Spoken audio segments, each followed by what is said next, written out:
नमस्कार। स्वागत है आप सभी का Byju's exam prep IAS YouTube channel में और स्वागत है आपका उस साप्ताहिक अंतर्राष्ट्रीय घटनाओं के सर्वेक्षण में जिसको हम संपादित करते हैं, संकलित करते हैं विशेष रूप से उन ज़रूरतों को ध्यान में रखते हुए जो प्रतियोगी परीक्षाओं के अभ्यर्थियों के हित में हैं।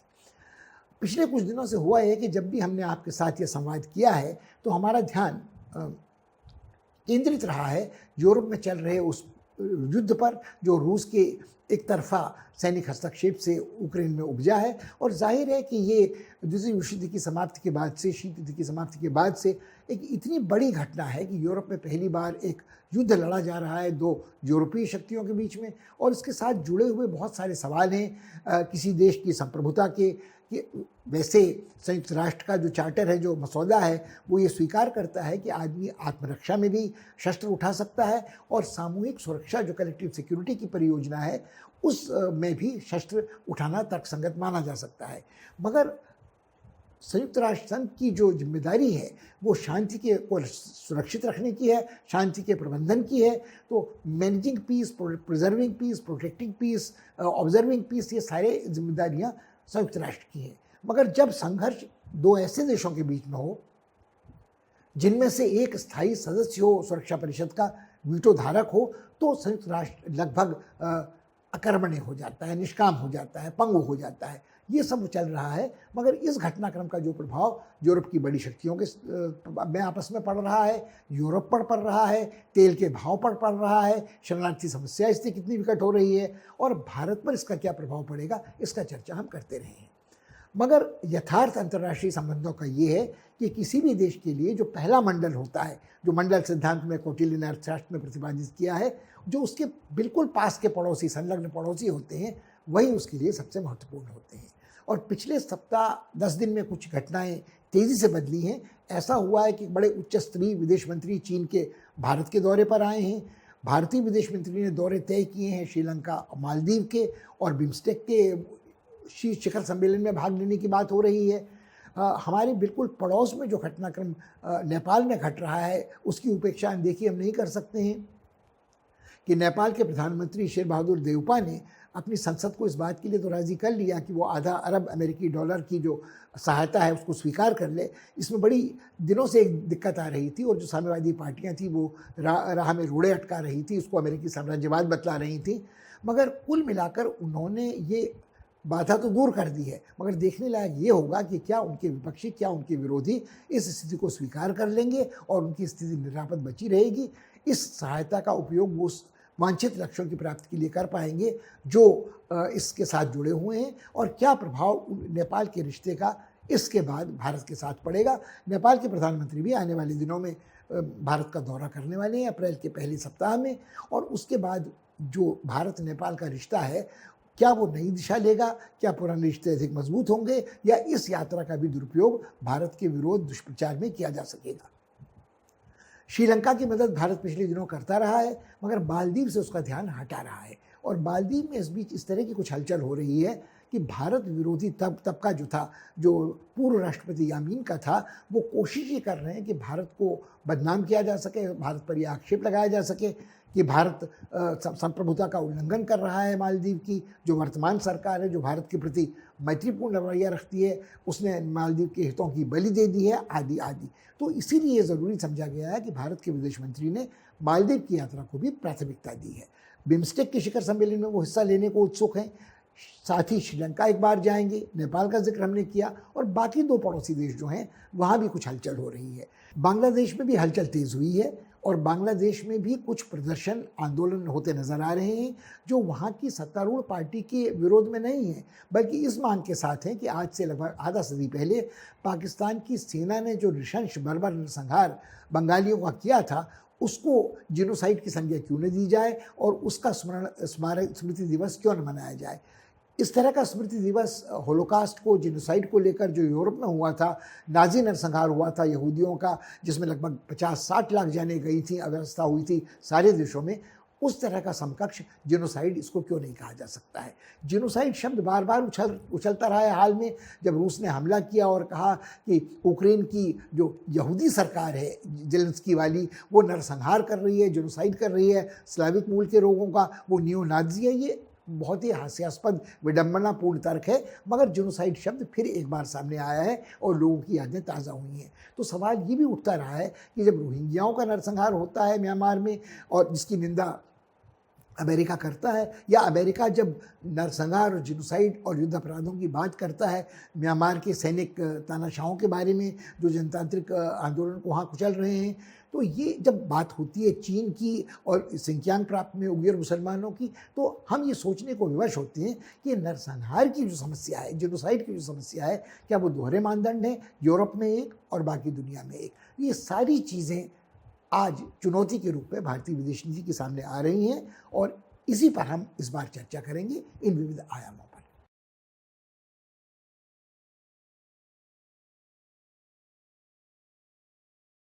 भारत के नज़रिए से जो घटना सबसे महत्वपूर्ण है वो चीनी विदेश मंत्री वांग यी की भारत यात्रा है। कई विद्वान विश्लेषकों ने सवाल उठाया है कि क्या अब हम ये समझें कि चीन भारत के प्रति जो उसका बैर भाव था उसमें कमी कर रहा है। यूक्रेन में जो रूस का युद्ध चला है उसके परिप्रेक्ष्य में चीन ये सोचने को बाध्य हुआ है कि रूस, चीन और भारत यदि एक खेमे में होते हैं तो जो चीन की महत्वाकांक्षा अपनी क्रांति की शताब्दी के पर्व तक दुनिया की नंबर 1 राजनीतिक, आर्थिक और राजनयिक शक्ति बनने की है, वो तभी पूरी हो सकती है। तो क्या भारत के साथ संघर्ष को, तनाव को कम करने के लिए ये यात्रा है?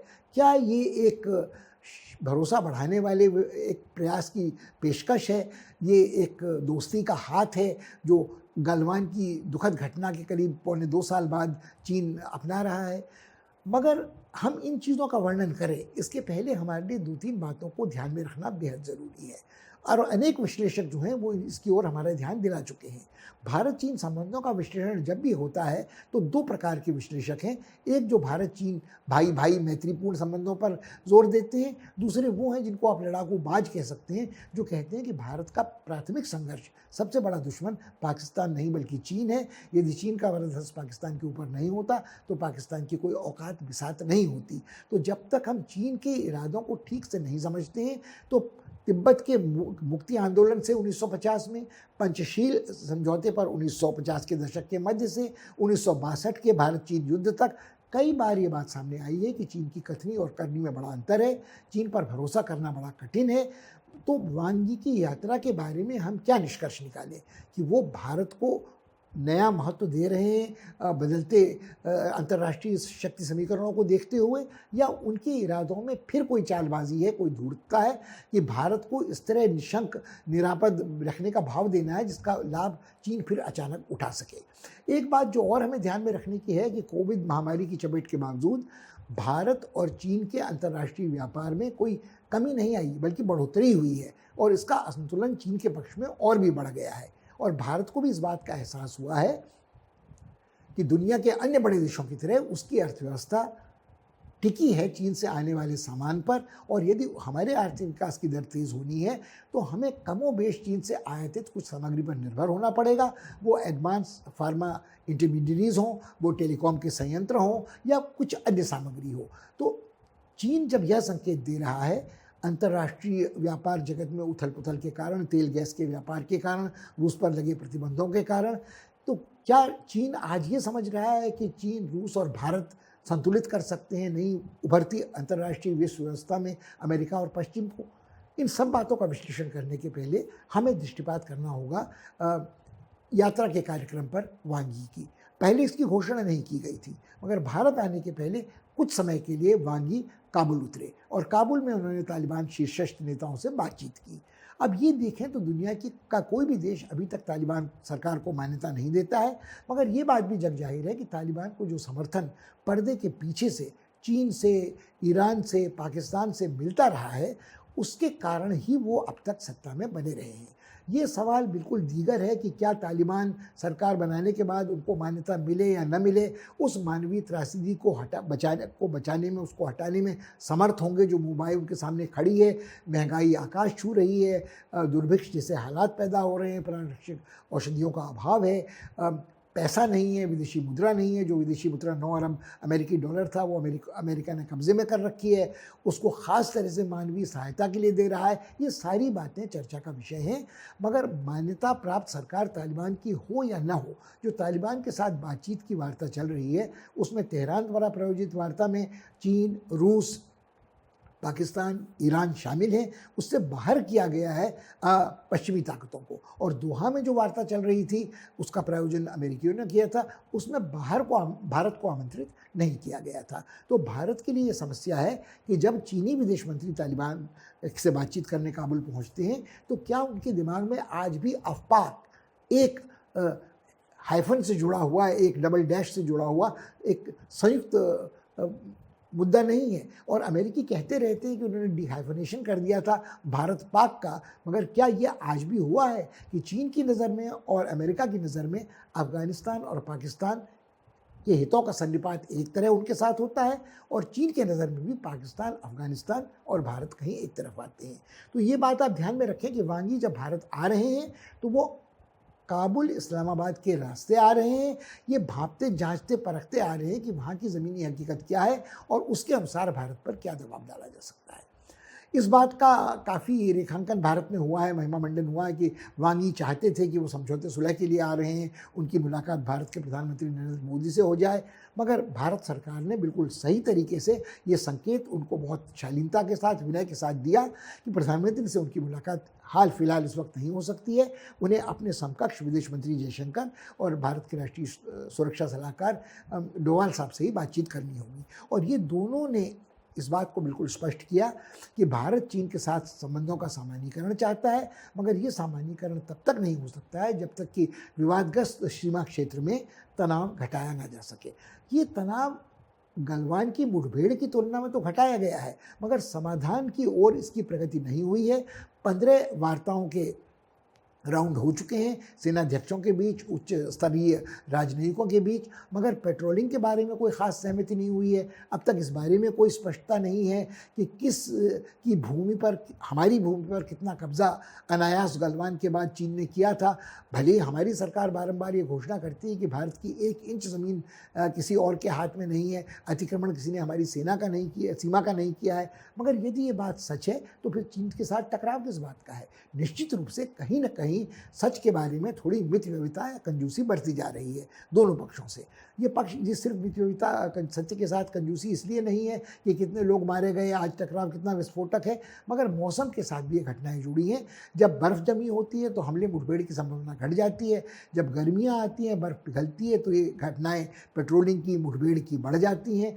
और जो वो 5 उंगलियाँ हैं, पांगोंग झील के आसपास का इलाका है, वो सारा आज भी विस्फोटक बना हुआ है। वहाँ चीन ने जो वो कहता है उसकी सरहद है, सीमा रेखा स्पष्ट नहीं है। वहाँ जो निर्माण कार्य किए हैं वो भारत के लिए निश्चित रूप से चिंताजनक है। और भारत ने जो निर्माण कार्य किया है, जिनको लेकर चीन आपत्ति करता रहता है, उसके बारे में भी कोई एक तरह की सहमति, कम से कम तात्कालिक शांति बनाए रखने के लिए अभी तक नहीं हो सकी है। स्थिति विस्फोटक है।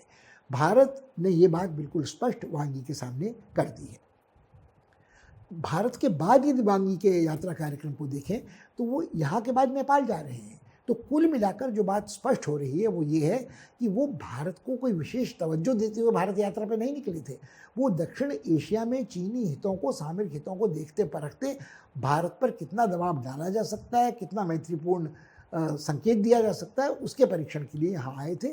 और भारत सरकार ने बिल्कुल सही बर्ताव चीनी विदेश मंत्री के साथ किया है। जहाँ तक नेपाल का प्रश्न है, हाल में चीन को लगता है कि उसका प्रभाव नेपाल में कम हुआ है। जो उसके पक्षधर केपी शर्मा ओली थे, उनकी सरकार आज सत्ता में नहीं है। और जो उनकी सत्ता में साझेदार कम्युनिस्ट पार्टियां थीं, जिनमें प्रचंड भी शामिल थे और अन्य कम्युनिस्ट पार्टी के लोग भी थे, वो निश्चित रूप से चीन समर्थक कमोबेश थे और चीन के तुरुप पत्ते को भारत के खिलाफ खेलने की कोशिश निरंतर करते रहे थे। शेर बहादुर देउपा नेपाली कांग्रेस के नेता हैं। भारत के प्रति उनका रवैया अधिक मैत्रीपूर्ण है। और हाल ही के दिनों में जो अय्यापाल के अभी हाल तक राजदूत अमेरिका में थे, वो भारत में नियुक्त किए गए हैं और कुछ ही दिनों में उनकी कार्यवाही यहाँ शुरू हो जाएगी।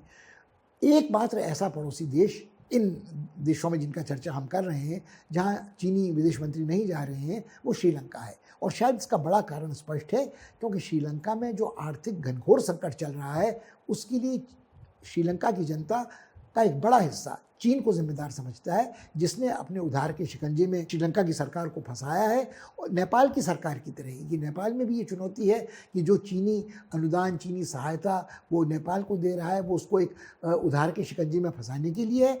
ये स्थिति कहीं बदतर हो चुकी है श्रीलंका में।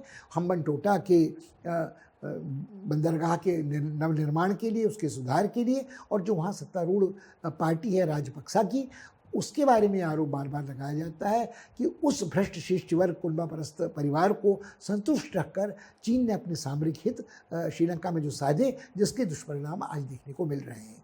इसकी तुलना में भारत ने जनवरी से अब तक लगभग 2.5 अरब अमेरिकी डॉलर सहायता के रूप में, ऋण के रूप में, क्रेडिट लाइन के रूप में, स्वैप के रूप में श्रीलंका को सुलभ कराए हैं। तो शायद इस घड़ी चीन के विदेश मंत्री को इस बात का एहसास है कि उनका श्रीलंका में प्रकट होना चीन विरोधी तत्वों को ही मुखर कर सकता है, और भारत उसके प्रतिरोध में कुछ और पहल कर सकता है। और भारत ने श्रीलंका में अपनी सहायता या ऋण की जो राशि है, उसको अधिक समतापूर्ण ढंग से वितरित करने की बात भी सोचना शुरू कर दिया है।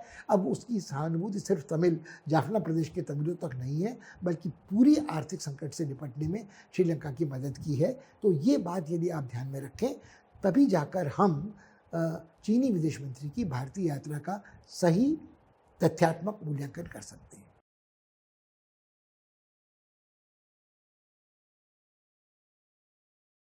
सरसरी सतही निगाह डालें तो ऐसा लगता है कि चीन में और मालदीव में कोई तुलना की ही नहीं जा सकती है।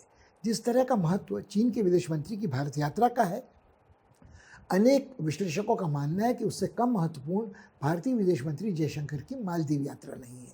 कहाँ एक और चीन, दुनिया की सबसे बड़ी आबादी वाला देश, संयुक्त राष्ट्र में सुरक्षा परिषद में वीटोधारी स्थायी सदस्य, और कहाँ मालदीव, जो नक्शे पर जिसे ढूंढना कठिन है। एक जिसे पिन पॉइंट अंग्रेजी में कहते हैं, सुई की नोक बराबर छोटा द्वीप है जो राजधानी है माले। छोटे छोटे अनेक सैकड़ों कणिका जैसे द्वीप हैं जिन्हें अंग्रेजी में अटॉल कहते हैं, जो बिखरे पड़े हैं हिंद महासागर क्षेत्र में। तो बहुत छोटी सी आबादी है, तो क्या इन दोनों में तुलना हो सकती है? मगर जिस तरह से चीन हमारे सामरिक महत्व के लिए, हमारी संप्रभुता के लिए, हमारी एकता अखंडता के लिए, हमारी सामरिक सुरक्षा के लिए महत्वपूर्ण है, उसी तरह की स्थिति इस बिल्कुल ही सूक्ष्म जिसे सूक्ष्म देश कहते हैं, माइक्रो स्टेट्स, मालदीव की भी है। अगर आप भारत के पड़ोसियों को गिनाने की बात करें तो पढ़े लिखे हिंदुस्तानी भी आमतौर पर मालदीव का नाम गिनाना भूल जाते हैं। कुछ को शायद भूटान की भी याद दिलानी पड़े। मगर जिस तरह से चीन के साथ हमारे संबंधों में उतार चढ़ाव रहे हैं, कभी भाई भाई हिंदी चीनी भाई भाई की बात, तो कभी युद्ध संघर्ष, तो ये लगभग स्थिति हमको मालदीव में भी देखने को मिली है कि मालदीव में कभी तो बहुत भारत के प्रति दोस्ताना रुख वाली सरकार होती है, और कभी भारत के साथ बिल्कुल शत्रु भाव का खुलेआम प्रदर्शन करने वाली सरकार होती है। इसकी शुरुआत तब से होती है जब पूर्व राष्ट्रपति अब्दुल गयूम वहाँ शासन करते थे और उनकी तख्तापलट की कोशिश की गई थी। तो उस समय उनकी जान बचाई थी भारत के आए कमांडोज ने, और तख्तापलट नाकाम हो गई थी। मगर इससे गयूम साहब कोई कृतज्ञ नहीं हुए, बल्कि उनके मन में ये शंका ही पैदा हो गई कि भारत ने इस वक्त तो भले ही उनकी जान बचाई हो, भविष्य में वो किसी भी सरकार को बचा सकती है या गिरा सकती है। तो एक तरह से भारत के प्रति आशंका का भाव उनके मन में घर कर गया। अब इस आशंका के भाव को बढ़ाने वाले कई तत्व हैं जिनके बारे में हमारी जानकारी अक्सर आधी अधूरी रहती है। मालदीव की राजस्व का सबसे बड़ा हिस्सा पर्यटक है, और ये जो पर्यटक आते हैं ये बेहद बेशुमार अमीर पर्यटक हैं। दुनिया के सबसे महंगे पर्यटक स्थलों में मालदीव की गिनती होती है। भारत के अरबपतियों को छोड़कर शायद ये भी हाल तक कोई अमीर लोग, करोड़पति वहाँ जा सकते हों। अधिकांशतः ये लोग यूरोप से आते हैं, और ये जो पर्यटन है ये माले, जो राजधानी मालदीव की है, उसके आसपास के 2-3 बड़े द्वीपों तक ही सीमित है। ये द्वीप एक आध में विमान पट्टी है, एक आध में सी प्लेन समुद्र पर उतरने वाले जहाज जाते हैं, वरना नौकाएं यहाँ तक पहुँचाती हैं। तो अर्थात एक बार पर्यटक जब वहाँ पहुँचते हैं तो वो शेष दुनिया से बिल्कुल खट चट जाते हैं। और मालदीव की सरकार का ये प्रयास था कि ये जो बेशुमार अमीर पर्यटक वहाँ आते हैं, उनकी जीवन शैली ऐसी होती है जो बुरा प्रभाव डाल सकती है वहाँ की वंचित जनता पर, तो उनको इन पर्यटकों से मिलने जुलने नहीं दिया जाता था। और इन पर्यटकों की सेवा खिदमत के लिए विदेशी अधिकांश भारत से लोग लाए जाते थे, जो होटलों में वेटर थे, रसोइये थे, और इंतज़ाम करते थे, प्रबंधक थे। तो कुल मिलाकर एक तरह के जीवन में एक इस तरह का विभाजन था कि एक श्रेष्ठ वर्ग था, मालदीव का शासक वर्ग था, विदेशी पर्यटक थे, उनकी खिदमत करने वाले विदेशी थे, और जो स्वदेशी मालदीव के लोग थे वो इनसे अलग रखने का यथासंभव प्रयास किया जाता था। जो दूसरी बात है कि जो इस पर्यटन से कमाई होती थी उसका अधिकांश हिस्सा खर्च होता था माले के ही रखरखाव में। जो राजधानी थी उस नगर में गगनचुंबी अट्टालिकाएँ भी हैं, सड़कें भी बेहतर हैं, बिजली भी निरंतर चलती है, मगर हर बड़े शहर की तरह उसकी भी झोपड़पट्टियाँ हैं, उसकी मलिन बस्तियाँ हैं। वहाँ लोगों का अनुभव है, जहाँ पर्यटक उतरते हैं और फिर अपने मुकामों तक जाते हैं, तो कहीं न कहीं आप उनका मेल-जोल स्थानीय जनता से रोक नहीं सकते हैं। और आजकल जब नए सामाजिक माध्यम आए हैं, इंटरनेट के माध्यम से, फेसबुक के माध्यम से, ट्विटर के माध्यम से, मेटा के माध्यम से, इंस्टाग्राम के माध्यम से, सैटेलाइट टेलीविज़न के माध्यम से, जो मालदीव की युवा पीढ़ी है वो अपरिचित नहीं है कि दुनिया भर में कहाँ क्या हो रहा है, और उनके मन में भी आकांक्षाओं अभिलाषाओं का वह ज्वार उठ रहा है। वो थोड़ा चंचल हैं, अस्थिर हैं, वो चाहते हैं कि उनकी सरकार उनको भी कुछ दे। वो ये बात स्वीकार करने को तैयार नहीं है कि इंतज़ार करें, या वो इस बात स्वीकार करें कि वो एक गरीब विकासशील देश के रहने वाले हैं और वो सब उस तरह का उपभोक्ता वादी अपसंस्कृति का जीवन नहीं कर सकते हैं जो उनको पर्दे पर देखने को, छोटे या बड़े या टेलीफोन पर देखने को, स्क्रीन पर देखने को मिलती है। दुर्भाग्य ये है कि जो सरकारें मालदीव में रही हैं, उसकी श्रेष्ठ वर्ग में, वो जिसके पहले राष्ट्रपति यामीन की सरकार थी, उन पर सीधे सीधे ये आरोप था कि बड़े पैमाने पर अरबों डॉलरों की तस्करी जो कमाई गई थी वो जनहित में खर्च होने के बदले विदेशी बैंकों में इन परिवारों में जमा हो गई थी। और जनता को संतुष्ट रखने के लिए नशाखोरी एक तरह से विधिवत बढ़ावा दिया गया था। और कुछ लोग जो संगठित अपराध हैं, जो अपने आप बड़े शहरों में प्रकट होते हैं, जन्मते हैं, वो माले में देखने को मिलने लगे थे। जहाँ इतनी सामाजिक विषमता होगी, जहाँ नौजवान पीढ़ी का बाहुल्य होगा, जहाँ इस तरह के विदेशी प्रभाव देखने को मिल रहे होंगे, तो सरकार के लिए बेहद जिम्मेदार होने की ज़रूरत है, जो दुर्भाग्य से यामीन के राष्ट्रपति कार्यकाल में वहाँ नहीं हुई। यामीन ने तख्ता पलटा था एक भारत के पक्षधर, भारत प्रेमी राष्ट्रपति नशीद का। पिछली बार जब उनको राष्ट्रपति पद का चुनाव लड़ने से बाधित कर दिया गया था, फिर भी वो मजलिस में, जो मालदीव की संसद है, उसके अध्यक्ष हैं, और बारंबार 2017 से उनका रवैया ये रहा है कि जिस प्रकार का दैत्याकार भ्रष्टाचार राजनीति में व्याप्त था मालदीव की, उस पर कुछ न कुछ अंकुश लगाया जा सके, कुछ बाकी द्वीपों का विकास किया जा सके, और पर्यटन के अलावा संरचनात्मक ढांचे के सुधार के जरिए जीविकोपार्जन के साधन पैदा किए जा सकें। जो जनता की मांग है, जो उसकी इच्छाएं हैं, चाहे वो मछली पकड़कर उसके निर्यात की हों, चाहे वो शिक्षा की हों, चाहे वो चिकित्सा की हों, चाहे वो यातायात की हों, चाहे वो घर की हों, तो ये सारी चीज़ों को बढ़ावा दिया जा सके। मगर हुआ ये कि यामीन पर भ्रष्टाचार के आरोप थे, उनको सज़ा दी सुनाई गई थी, वो जेल चले गए थे। मगर हाल में ये फैसला बदल दिया गया, वो जेल से बाहर आ गए हैं और उन्होंने भारत विरोध का स्वर फिर अपनी राजनीतिक वापसी के लिए तेज़ करना शुरू कर दिया है। उनकी राजनीतिक विचारधारा का सिर्फ एक मुद्दा है, भारत को हटाओ, भारत को यहाँ से ले जाओ। वो सोचते हैं कि उनकी जनता इस बात को भूल गई है कि उनके कार्यकाल में चीन को बड़े बड़े लीज पट्टे दिए गए थे मालदीव की भूमि के, जिस पर उसका अधिकार ऐसे हो गया था जैसे वो उसकी अपनी ज़मीन हो, जिसे अंग्रेज़ी में एक्स्ट्रा टेरिटोरियल राइट्स कहते हैं। जैसे किसी देश का दूतावास अपनी ज़मीन पर मानता है कि वो फ्लोटिंग आइलैंड है, एक ऐसा द्वीप है जहाँ उसकी सरकार का ही कानून चलता है। मगर ये क्या आप ऐसे पूरे सूक्ष्म देश की नीतियों पर कर सकते हैं? उनके कार्यकाल में बड़ी बड़ी भारतीय कंपनियों को जो ठेके दिए गए थे हवाई अड्डे के निर्माण के, सड़कों के निर्माण के, वो सब खारिज कर दिए गए, वो फिर से चीनी कंपनियों को सौंप दिए गए। तो ये इतना बेशर्मी के साथ किया गया, बिना किसी भेदभाव छुपाव के किया गया, ये सब चीज़ें लोग आज भी नहीं भूले हैं। मगर आज वो आक्षेप लगाते हैं कि भारत जो मदद की पेशकश कर रहा है मालदीव की, उसके पीछे उसका छुपा हित है वहाँ नौसैनिक अड्डे स्थापित करना। और ख़ासकर जो भारत ने एक परियोजना की है कि उतलू तिलाफुलू नाम का जो छोटे छोटे कणिका द्वीपों का समूह है, वहाँ भारत की कोशिश है कि वहाँ एक ऐसा सेतु बनाया जाए जो 3 बड़े बड़े द्वीपों को माले के साथ जोड़ ले, तो वो अलग कटे छटे भी न रहें और देश के पर्यटन उद्योग से जो कमाई हो रही है उस राजस्व का कुछ न कुछ हिस्सा इन द्वीपों को पहली पहल मिल सके और बाकी हिस्सों को भी मिल सके। भारत कई बार ये बात स्पष्ट कर चुका है कि उसकी कोई नीयत वहाँ नौसैनिक अड्डा बनाने की नहीं है। जो डॉर्नियर विमान 2 सिर्फ संख्या में उन्होंने उसे दिए हैं, कुछ हेलीकॉप्टर दिए हैं, कुछ मोटर बोट दिए हैं, वो तटरक्षक नावें हैं और वो मददगार हैं ताकि मालदीव की सरकार अपनी अखंडता, अपने हितों की रक्षा कर सके। उसके संसाधन ऐसे नहीं कि वो अपने विशेष आर्थिक क्षेत्र इस एक्सक्लूसिव इकोनॉमिक जोन का नियंत्रण कर सके, मछुआ पालन में जो तस्करी बड़े देश कर रहे हैं उन पर रोकथाम कर सके, और जो मादक द्रव्यों की तस्करी है, हथियारों की तस्करी है, तख्तापलट के लिए जिस तरह से आती है, कई बार इस तरह की घटनाएं हैं कि सिंगापुर इस तरह के आचरण की अनदेखी करता है। श्रीलंका के उस हिस्से से जहां चीन का प्रभाव है, ये लोग मालदीव तक पहुंचते हैं। तो भारत अपने सामरिक हितों को बिल्कुल नज़रअंदाज नहीं कर सकता है। इसी समस्या का, इसी जटिल गुत्थी का एक और पक्ष है। आज से सदियों पहले इस्लाम मालदीव में पहुंचा था और मालदीव की अधिकांश जनता, जिसका आकार बहुत छोटा है, पूरी तरह सुन्नी इस्लाम की अनुयायी है। और इसका अर्थ ये नहीं कि वो सब कट्टरपंथी हैं। वहाँ का जो इस्लाम है वो सहनशील, उदारपंथी, लगभग भारतीय इस्लाम की तरह का, दक्षिण एशिया में जैसा इस्लाम है वैसा ही रहा है।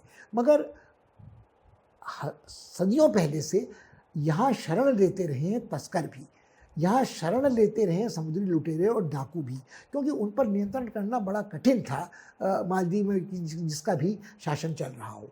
ये स्थिति आज तक बरकरार है। और आज जब इस्लामी कट्टरपंथी असहिष्णु आतंकवाद का दौर है, तो ये आतंकवादी तत्व जो भारत की एकता अखंडता के लिए बेहद खतरनाक है, मालदीव में शरण ग्रहण कर सकते हैं। मालदीव की सरकार, कोई भी सरकार कितनी भी भारत के प्रति मैत्रीपूर्ण रवैया क्यों न रखती हो, उन छोटे छोटे कणिका जैसे द्वीपों पर हर जगह निगरानी नहीं कर सकती। और वहाँ किसी न किसी को ये अंकुश लगाने की ज़रूरत है। वो तभी हो सकता है जब उन्हें लगे कि अब मालदीव पूरा का पूरा हमारे लिए अभयारण्य नहीं है।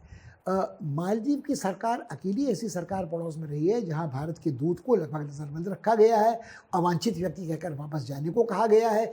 ये स्थिति आज नहीं है। 2017 से आज तक स्थिति भारत के पक्ष में ही संचालित हो रही है। भारत ने वहाँ चिकित्सा सेवाओं के बारे में, शिक्षा सेवाओं के बारे में, संरचनात्मक ढांचे में विकास के बारे में, वहाँ जो और प्रमुख शहर है माले के अलावा अड्डू, वहाँ नशाखोरी से मुक्ति पाने के लिए केंद्र की स्थापना की है, पुलिस प्रशिक्षण के केंद्र की कोशिश की है। तो भारत का प्रयास ये है कि बिना वहाँ हस्तक्षेप किए वो मालदीव की क्षमता को विकसित कर सके, वहाँ ऐसे जीविका के साधन पैदा करने की हो जो पर्यटन से इतर लोगों की कमाई को बढ़ा सकें और पर्यटन से जो कमाई होती है उसका समतापूर्ण वितरण हो सके। ये भारत सलाह से कर सकता है, मशवरे से कर सकता है, सदाशय से कर सकता है। मगर ये संकट बचा रहता है जब तक भारत विरोधी कट्टरपंथी इस्लामी तत्व, वो पाकिस्तान हो या अन्य कोई इस्लामी देश हो, इनको भड़काने में लगा रहता है कि भाई आपका कोई साम्य धर्मनिरपेक्ष अल्पसंख्यक मुसलमानों का विरोध करने वाले भारत से नहीं है। वो लोग ये समझने में असमर्थ हैं कि भारत दुनिया का दूसरा या तीसरा सबसे बड़ा मुसलमान आबादी बहुल देश है और उनके साथ धर्म के आधार पर भी एक साम्य इस्लाम के अनुयायियों का मालदीव में है। मगर भारत को बहुत फूक कर कदम रखने की ज़रूरत है मालदीव में, उसी तरह जैसे नेपाल में कि कोई भी भारत के प्रति मैत्रीपूर्ण स्नेह सौहार्द वाली सरकार आती है तो उसे भारत का एजेंट और देशद्रोही करार करना आसान हो जाता है। और जहाँ इस तरह की आक्रोश में भरी नौजवान पीढ़ी हो, चंचल हो, जिसे अपना भविष्य अंधकारपूर्ण नज़र आता हो, जहाँ संगठित अपराध काम कर रहा हो और संगठित अपराध के ताने बाने जुड़े हों मादक द्रव्यों और हथियारों की तस्करी के जरिए इस्लामिक आतंकवाद के संग, वहाँ ये चुनौती बहुत कठिन हो जाती है कि अचानक सामाजिक समता या सामाजिक न्याय स्थापित नहीं होते, अचानक आम आदमी की आमदनी नहीं बढ़ सकती, अचानक महंगाई पर काबू नहीं पाया जा सकता और अचानक जो अलगाव है दूर छटके द्वीपों का माले के साथ, वो नहीं दूर हो सकता है। एक और विषय है जहाँ मालदीव और भारत के हितों का सन्निपात बहुत होता है, वो मौसम बदलाव की राजनीति है। यदि धरती तपती रहती है, समुद्र के जल का स्तर ऊपर चढ़ता है, तो चाहे वो प्रशांत महासागर के सूक्ष्म देश हों या मालदीव, इनका अस्तित्व ही संकट में पड़ जाएगा। ये बिल्कुल नष्ट हो सकते हैं और यही चुनौती भारत के उन एटॉल्स की है जो लक्षद्वीप कहलाता है। तो ये एक ऐसी चुनौती है जिसके बारे में सहकार की संभावना है। हमें लगता है कि भारतीय विदेश मंत्री ने बड़ी अच्छी पहल की है, जो प्राथमिकता दी है मालदीव की यात्रा को। जितना महत्व उन्होंने चीन के विदेश मंत्री की यात्रा को उसके मेजबान के रूप में दिया है, उससे कम उन्होंने मेहमान के रूप में अपनी प्राथमिकता मालदीव को संप्रेषित की है, साफ साफ स्पष्ट की है। तो हमको सतर्क रहने की ज़रूरत है, मगर सहकार के बहुत सारे क्षेत्र हैं। वो शिक्षा का क्षेत्र है, वो डॉक्टरी की शिक्षा हो, इंजीनियरिंग की शिक्षा हो, वो मालदीव से युवाओं का भारत आना हो, व्यापार की चुनौतियां हो, अंतर्राष्ट्रीय व्यापार में उनकी हिस्सेदारी को बढ़ाना हो, भारत का जो अनुभव पर्यावरण को बचाते हुए या विदेशी अपसंस्कृति के खिलाफ जो चेतना भारत में जग रही है, वो गोवा के समुद्री तट हों या केरल के समुद्री तट हों, उन सबको देखते हुए सहकार की संभावनाएं बहुत हैं। मगर ये मानना नादानी होगा कि ये सारी समस्याएं सुधर गई हैं या भारत विरोधी तत्व वहाँ अभी भारत के लिए चुनौती नहीं बने रहेंगे। चीन भी सक्रिय रहेगा, पाकिस्तान और अन्य इस्लामी देश भी सक्रिय रहेंगे जो भारत की प्रकृति से असंतुष्ट हैं और घबराए हैं।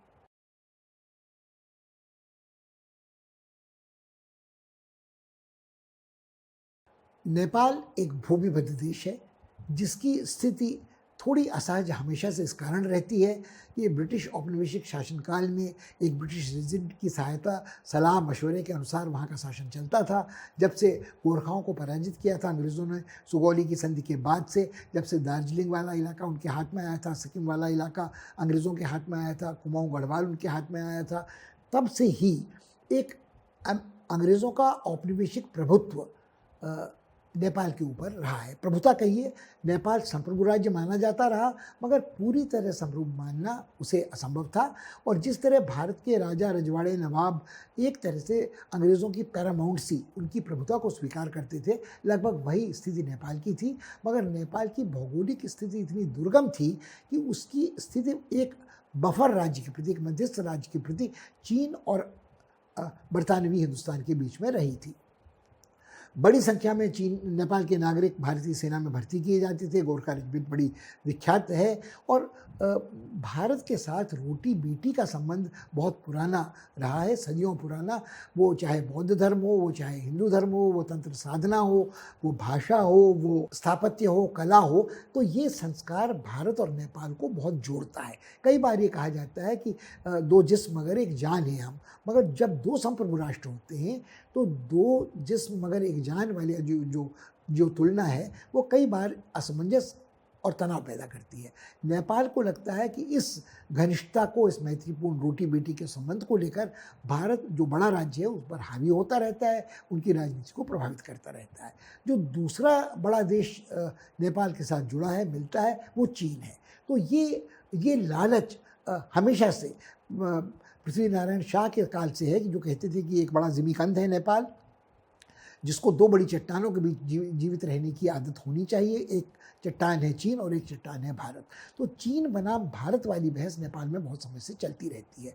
ये सिर्फ ऐतिहासिक महत्व की नहीं है, ये सिर्फ लोक कथाओं और मुहावरे की नहीं है, यहाँ इसके अनेक पहलू हैं।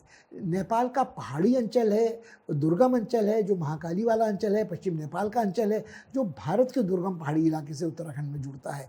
वो झूलाघाट हो, धारचूला हो, वो महाकाली द्वारा विभाजित क्षेत्र हो, और उसका तराई वाला इलाका है जो जुड़ता है उत्तर प्रदेश, बिहार, उत्तराखंड के मैदानी, जिस तराई भाबर वाला इलाका कहते हैं, उसके साथ। ये सारी सीमा रेखा एक चलनी के समान है जहाँ कभी भी कोई नियंत्रण करना बड़ा कठिन है। हाल में भारत बनाम चीन वाली जो रस्साकशी नेपाल में चलती रहती है, उसके दर्शन हमें हुए थे जब नवनियुक्त प्रधानमंत्री शेर बहादुर देउपा ने संसद को इस बात के लिए राज़ी कर लिया था कि लगभग आधा अरब अमेरिकी डॉलर की जो सहायता अमेरिका दे रहा था उसको नेपाल स्वीकार कर ले।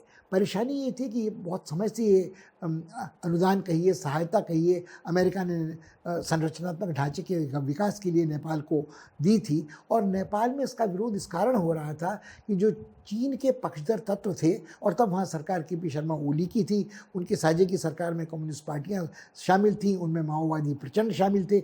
उनका कहना था वो सब लोग चीन के प्रभाव में थे और जो केपी शर्मा ओली की पार्टी थी और प्रचंड की पार्टी थी, उन दोनों में एकता लाने का काम भी तत्कालीन जो वहाँ चीन की राजदूत थी वो कर रही थी, जो सीधे सीधे एक विदेशी शक्ति का हस्तक्षेप नेपाल की आंतरिक राजनीति में कहा जा रहा था। उनके अनुसार ये अनुदान नेपाल को अस्वीकार कर देना चाहिए। आखिर तंग आकर अमेरिका ने कहा यदि नेपाल इसको नहीं ग्रहण करना चाहता है तो एक निश्चित तिथि के बाद हम इस अनुदान राशि को वापस ले लेंगे। बड़ी देर तक कश्मकश चली, मगर शेर बहादुर देवपा ने अंततः संसद को इस बात के लिए राजी कर दिया कि इसका सीधे सीधे उपयोग नेपाल की सरकार अपनी इच्छा अनुसार संरचनात्मक ढांचे के विकास के लिए करेगी और यह स्थिति काफ़ी अच्छी है। मगर इससे ये प्रमाणित नहीं हो जाता है कि जो चीन के पक्षधर तत्व नेपाल में हैं वो उसका विरोध करना बंद कर देंगे और ये आक्षेप शेर बहादुर देवपा की सरकार पर निरंतर नहीं लगाया जाएगा, क्योंकि कहीं ना कहीं इस अमेरिकी अनुदान राशि से जो वो अकबर बीरबल की कहानी में बड़ी लकीर छोटी लकीर वाली बात है कि जो चीन ने वन बेल्ट वन रोड के आधार पर अनुदान राशि नेपाल को दी है वो उतनी विराट नहीं नज़र आती जितनी अमेरिकी सहायता के बाद उसका मूल्यांकन होगा। और कहीं ना कहीं नेपाल में चीन के विरोध का भी स्वर मुखर होने लगा है कि चीन ने कहाँ उत्तरी नेपाल में कुछ गांवों का ज़मीन पर अधिग्रहण किया है, वहाँ अपना निर्माण शुरू किया है और जो हमने उल्लेख किया चीनी राजदूत का हस्तक्षेप का नेपाल की राजनीति में, तो भारत विरोध का जो स्वर मुखर करने वाले हैं, जो प्रदर्शन होते रहते हैं कि भारतीयों वापस जाओ, भारतीयों वापस जाओ नेपाल वाले, वो सब वो असंतुष्ट नेपाली युवजन हैं जो अपने देश की आर्थिक अवस्था से कोविड महामारी में के कुप्रबंधन के कारण परेशान हैं और वो इस बात को भूल जाते हैं कि एक नेपाल की बहुत बड़ी आबादी अपनी जीविका के लिए भारत में प्रवासी के रूप में जीवन व्यतीत करती है और किसी तरह का प्रतिबंध उनके ऊपर भारत में फौज में नौकरी तक से नहीं लगाया जाता है। मगर जो ये मानसिकता है कि हम एक संप्रभु देश हैं, हमारे बारे में कोई ना हमें सलाह देगा ना, अगर हम हमारे धार्मिक आधार पर सांस्कृतिक आधार पर बहुत बड़ा साम्य है मगर उसका उल्लेख भी न किया जाए बार बार। यदि आप इस सब को देखें तो संवेदनशीलता नेपाल के युवाओं की बहुत विकट है और उग्र है, वो अति संवेदनशील है खासकर भारत के प्रति। तो कभी चीन के भड़काने के कारण एक नया मानचित्र का विवाद हो जाता है काली नदी को लेकर, लीपू लेक को लेकर, उस इलाके को लेकर जो मानसरोवर की तरफ का पैदल राजमार्ग है, कभी बड़े महादों को लेकर पंचेश्वर में ये समस्या हो जाती है, कभी उस पुल को लेकर हो जाती है जो झूला घाट में भारत सरकार बना रही हो। तो कुल मिलाकर सहायता के सारे प्रयास, सद्भावना के सारे प्रयास कहीं न कहीं उनका गलत विश्लेषण हो सकता है। इसी संदर्भ में नेपाल के विदेश मंत्री देवपा की, शेर बहादुर देवपा की भारत यात्रा अप्रैल के पहले सप्ताह में बहुत महत्वपूर्ण हो जाती है। जब वो भारत आते हैं तो निश्चित रूप से तब तक वो भारत सरकार के साथ संवाद में इस जानकारी का साझा भी करेंगे कि चीन के विदेश मंत्री वांग यी की नेपाल यात्रा के बाद क्या फ़र्क नेपाल चीन संबंधों पर पड़ा है या पड़ सकता है, या चीनी जो इस समय तिलमिला रहे हैं अपने प्रभाव के कम होने से उनकी क्या प्रतिक्रिया इस बारे में हो सकती है। भारत के लिए बहुत ही एक ये नाजुक चुनौती है कि जो संवैधानिक संकट है या जो सत्ता के विभाजन के बाद नेपाल के सर्वोच्च न्यायालय, नेपाल के निर्वाचन मंडल, नेपाल की संसद, नेपाल के राष्ट्रपति का बरकरार रहा है निर्वाचित सदस्यों के साथ, जब तक एक स्पष्ट बहुमत जनादेश नेपाल की जनता अपने प्रतिनिधियों को नहीं प्रदान करती, जब तक वो अपनी वैचारिक सैद्धांतिक पक्षधरता से मुक्त नहीं होते और नेपाल के राष्ट्रहित के बारे में नहीं सोचते, ये उनका अपना काम है। भारत सलाह भी देने से संयम बरतता रहा है और यही स्थिति शायद सबसे बेहतर है, मगर इसके साथ जोड़ने की ज़रूरत है कि भारत नेपाल में अपने संवेदनशील सामरिक हितों की अनदेखी नहीं कर सकता है। वो नेपाल की भूमि का दुरुपयोग भारत विरोधी तत्वों के हाथ में नहीं जाने दे सकता है। वो तराई का इलाका हो, वो दुर्गम पहाड़ी इलाका सिक्किम से मुड़ी सरहद का हो, या महाकाली अंचल वाला हो, वो काठमांडू राजधानी का क्षेत्र हो, या वो पर्यटक जिन क्षेत्रों में जाते हैं पोखरा या चितवन वाले इलाके हैं उनमें हो। तो कहीं ना कहीं ये जो साझे की विरासत है बौद्ध धर्म की, हिंदू धर्म की, नदियों की साझेदारी की, आवागमन में किसी तरह की बाधा न होने की, फौज में भर्ती की नेपाली नागरिकों की, इन सबके मद्देनज़र हमें शेर बहादुर देवबा की यात्रा का मूल्यांकन यात्रा संपन्न होने के बाद भी करना होगा, मगर उनकी यात्रा की पूर्व संध्या में इन कुछ सवालों को उठाना बेहद ज़रूरी है।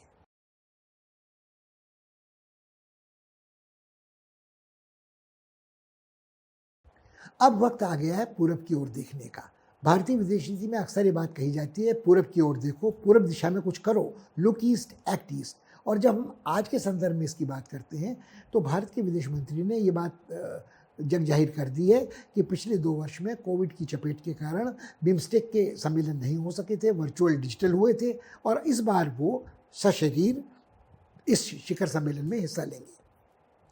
मगर जब हम बिम्स्टेक की बात करते हैं तो एक और चुनौती हमारे सामने खड़ी होती है, जो बिम्स्टेक के सदस्य हैं उनके प्रति हमारा रवैया इस शिखर सम्मेलन में कैसा रहेगा। हम कितनी देर तक म्यांमार के प्रति अपनी नीति को अस्पष्ट रखेंगे, अपारदर्शी रखेंगे। भारत का अब तक तर्क ये रहा है कि हमारे जो यथार्थवादी सामरिक हित म्यांमार के साथ जुड़े हैं वो हमें विवश करते हैं कि हम वहाँ जो फौजी तानाशाही है उसके साथ उसको कम से कम बर्दाश्त करें, उनका समर्थन न करें। मगर जो आचरण वहाँ की फौजी तानाशाही का तत्मा-दो जो उनकी राजनीतिक पार्टी है और नेपथौ और राजधानी में जिस तरह का उनका आचरण है, जिस तरह का बर्बर नरसंहारी दमन उन्होंने किया है जनतांत्रिक ताकतों का, एक और सज़ा 4 साल की सुना दी है ऑंग सान सू की को, और जो करेन लोगों ने शस्त्र उठाए थे विरोध करने के लिए, उनका नरसंहार लगभग वंशनाशक तरीके से किया जा रहा है। करेनों को ये समस्या पहले भी रही थी, उसी तरह जिसे रोहिंग्याओं की थी। रोहिंग्याओं के नरसंहार, वंशनाशक नरसंहार यानी जेनोसाइड की बात पहले भी होती रही है, और उस दुर्भाग्यपूर्ण स्थिति यह है कि ऑंग सान सू की जो जनतांत्रिक शक्तियों का प्रतिनिधित्व करती थी, वो भी इस नरसंहार के मामले में चुप रही थी, वंशनाशक। तो ये बड़े पैमाने पर दसियों लाख रोहिंग्या घर छोड़ने को मजबूर हुए हैं और अमानवीय पाशविक स्थितियों में अपना जीवन बिता रहे हैं, जो बचे खुचे राखीन प्रदेश में रहे हैं। तो क्या भारत इस वंशनाशक नरसंहार को चुपचाप देखता रहेगा? इसका लावा बहकर बांग्लादेश से भारत भी पहुंच रहा है। यहाँ भी सांप्रदायिक तनाव इससे पैदा हो सकते हैं। शरणार्थी समस्या के बारे में जो अंतर्राष्ट्रीय कानून है उसके बारे में सवाल खड़े होते हैं। एक पक्ष और है कि हाल ही में यदि आप देखें तो बांग्लादेश में कुछ प्रदर्शन हुए हैं जिनमें प्रदर्शनकारियों ने मांग की है कि आज से आधा सदी पहले जो वंशनाशक नरसंहार पाकिस्तान की सेना ने बांग्लादेश में किया था उसको भी जेनोसाइड की संज्ञा दी जानी चाहिए, और जिस तरह यूरोप में हॉलोकास्ट डे मनाया जाता है उसी तरह का एक स्मृति दिवस बांग्लादेश में भी होना चाहिए। यहाँ 2 जटिल गुत्थियाँ इसके साथ जुड़ी हुई हैं। अगर 50 साल पहले का नरसंहार आज याद नहीं रह गया है बांग्लादेशियों को, तो क्या उसे आप जबरन याद दिला सकते हैं? क्या नई पीढ़ी उसके साथ उसी तरह अपने को जुड़ा मान सकती है जिस तरह यूरोप की पीढ़ी आज तक नाजियों के उस उत्पीड़क यहूदियों के नरसंहार की याद रखती है, जो जिसमें 50-60 लोगों की जानें गई थी और लगभग यूरोप का हर देश प्रभावित हुआ था। ये चर्चा का विषय जेनोसाइड इसलिए हुआ है कि रूस ने जब से यूक्रेन पर आक्रमण किया है, बार बार राष्ट्रपति पुतिन ने ज़ेलेंस्की जो खुद यहूदी हैं उनके द्वारा जेनोसाइड की बात की है स्लाविक मूल के लोगों की, और इसी बहाने जब वो जेनोसाइड की बात करते हैं तो यूरोप के सभी देशों को, पोलैंड हो, ऑस्ट्रिया हो, हंगरी हो, द्वितीय विश्व युद्ध के दौरान इस बर्बर नरसंहार की बात याद आती है। आज भी जो कुछ जाने गई हैं खार्किव में, तो उसमें लोगों ने कहा कि ये बेचारा एक ऐसा 90 वर्षीय बुज़ुर्ग था जो 2-3 कॉन्सेंट्रेशन कैंप से बचा रहा था यहूदियों के, और यहाँ इस गोलाबारी में मारा गया है रूस की। तो ये नरसंहार, जेनोसाइड हमें सोचने को मजबूर करता है। क्या नरसंहार की बात हम तभी करें जब नरसंहार के शिकार गोरे होते हैं, जिनके बाल सुनहरे हैं, आंखें नीली हैं, जिनके धर्म के भेद में थोड़ा भेदभाव हो सकता है, यहूदी बनाम ईसाई, या नस्लवादी थोड़ा फ़र्क हो सकता है, सेमिटिक बनाम कॉकेशस, एंग्लो सैक्सन, नॉर्डिक आदि। कहाँ जाएगी उस नरसंहार की बातें जो आदिवासियों का हनन किया बिल्कुल क्रूर बर्बर तरीके से ऑस्ट्रेलिया में, न्यूजीलैंड में, कनाडा के कुछ हिस्सों में, और ये सब बातें आज फिर सामने आ रही हैं। जब जब हम जेनोसाइड की बात करते हैं तो लोगों को वो जेनोसाइड याद आ रहा है जो आदिम जनजातियों का हुआ था औपनिवेशिक दौर में। मगर क्या जेनोसाइड का नाम देने से भरपाई पूरी हो जाएगी, क्षतिपूर्ति हो जाएगी? क्या आज का अंतर्राष्ट्रीय जो की व्यवस्था है वो अधिक सहनशील और उदार हो जाएगी? ये सारे सवाल हमें सोचने को विवश करते हैं, और जो आंदोलनकारी हैं वो लोग हैं जो भारत के पक्षधर हैं, भारत संप्रीति वाले लोग हैं। तो कहीं न कहीं इसमें एक चुनौती ये भी जुड़ी है कि जो इस्लामी देश में भारत के साथ बांग्लादेश का, शेख हसीना के संबंधों का, घनिष्ठता का विरोध करते हैं, उनको ये मौका तो नहीं मिलेगा कि वो भारत में अल्पसंख्यकों के प्रति असहिष्णुता का आधार उठाते हुए जिस तरह के दंगे भड़काए गए थे नरेंद्र मोदी की, भारत के प्रधानमंत्री की ढाका यात्रा के दौरान, जब आधी शताब्दी मनाई जा रही थी मुक्ति संग्राम की, उस तरह के फिर आक्रोश को पनपाने का काम तो भारत विरोधी तत्व नहीं करेंगे। तो हम बिम्स्टेक का समर्थन करते हैं, मगर पूरब की ओर जब हम देखते हैं तो हमें बांग्लादेश और म्यांमार के बारे में सतर्क रहने की ज़रूरत है। हम कभी भी अपने को पूर्णतः निरापद महसूस नहीं कर सकते हैं।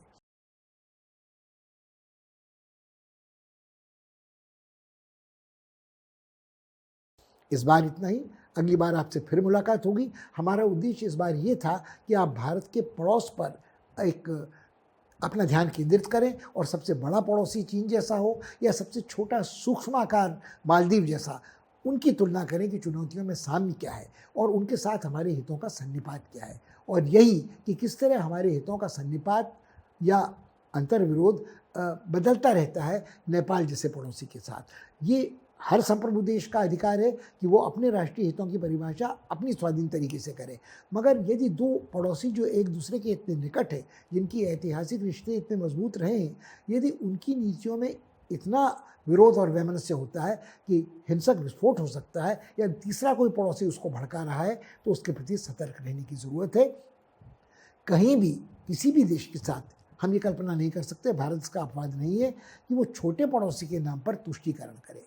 और जहाँ तक बांग्लादेश की और म्यांमार की नीतियों का प्रश्न है, हमें लगता है कि वहाँ लंबे समय से जो राजनीति है उसमें परिवर्तन आने वाले दिनों में नई पीढ़ी की इच्छानुसार होकर ही रहेगा, और अनंत काल तक फौजी तानाशाही म्यांमार में भी नहीं रह सकती है। तो भारत को दूरदर्शी दृष्टि से अपने राष्ट्रीय हितों का संयोजन इस क्षेत्र में करना पड़ेगा। आप ठंडे दिमाग से इन सब बातों के बारे में सोचें। अभी इतना ही। अगले सप्ताह आपसे फिर मुलाकात होगी। धन्यवाद। नमस्कार।